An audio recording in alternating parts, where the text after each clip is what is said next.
Welcome to the Kickstart Your Edge Play to Win Leadership Podcast, where we've flipped the script with our groundbreaking modus operandi to bring you real, relevant, and relatable tactics and techniques to master your own play to win mindset. Talk about a superpower. It's time to iron your cape. What we know for sure is what got you here won't get you there. You can't see the spinach in your own teeth. And finally, hang on, because this one is really deep.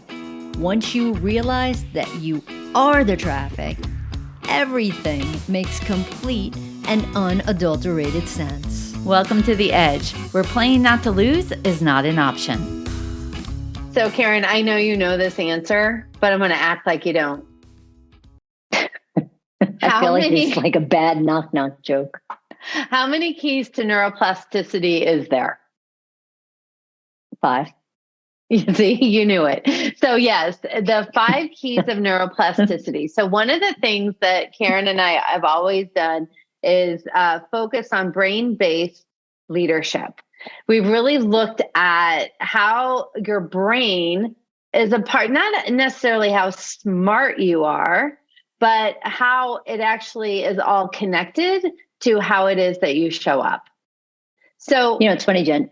Just when you just said that all we do is really, everything that we do is based on your brain, because think of all our T4 stuff. Your thoughts create your feelings create your actions give you your results. Hello, there's your brain. I love it.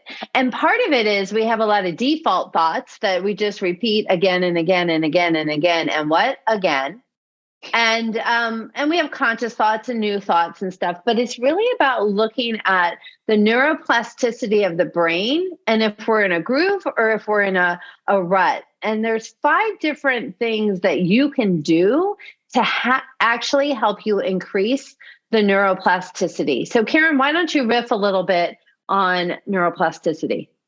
So in a nutshell, neuroplasticity is the brain's ability to change, right? And to reorganize itself in response to new experiences. And what this does is it creates new neural connections, and it strengthens existing ones. And actually what it does too is it eliminates unused ones as well. And it's really a constant process that occurs throughout our lives, and it enables us to learn new skills, to adapt to environment. So it's almost like the neuroplasticity is almost like working out for your brain, and it can reshape behavior, your personality, and it actually, and the prefrontal cortex is involved. And this piece right here is key, because it's really important for decision making and problem solving and planning. And one of the things that's interesting, Jen, is that especially with all the leadership work we do, this right here is key. If leaders can increase those 5 components of neuroplasticity, and we're going to talk about them in a second, like this is like the game changer, right? It's your brain's ability to adapt to change. And it has so much power in reshaping your brains and responding to all the experiences and all the learning and all the things that you're surrounded by every day. I love it. And when you say the prefrontal cortex, that's really the executive functioning of the brain, where all the smart decisions are made, right? It's how we make decisions. It's how we proceed through life. It's how we are proactive versus reactive, those types of things. So let me review the 5 keys to increasing your neuroplasticity, which is truly the goal. And the 5 ways to do that are through proper sleep, proper nutrition, exercise, novelty, and meditation. So novelty is about learning new things, challenging the brain, doing puzzles, learning a new skill, a new hobby, new data, new information. And then meditation is really the mindfulness and the awareness of being able to observe your brain while not needing to react to the brain. You know what, Jen, As you were just talking about that, it really made me think of how this truly meshes with emotional intelligence. Because if you think about neuroplasticity and you think of the prefrontal cortex, right? The prefrontal cortex, like you just said, right? That's the CEO of your brain. You need that for leadership. And then if you think about another portion, right? The amygdala, hello, hello, hello, which sometimes can, have people freaking out, but it's a magnifying glass for emotional intelligence.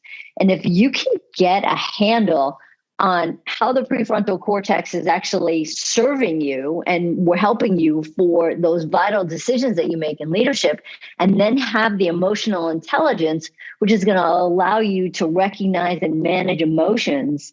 I mean, boom, that's some good stuff. I just loved how you said hello, hello, hello. You sounded like Lionel Richie on speed.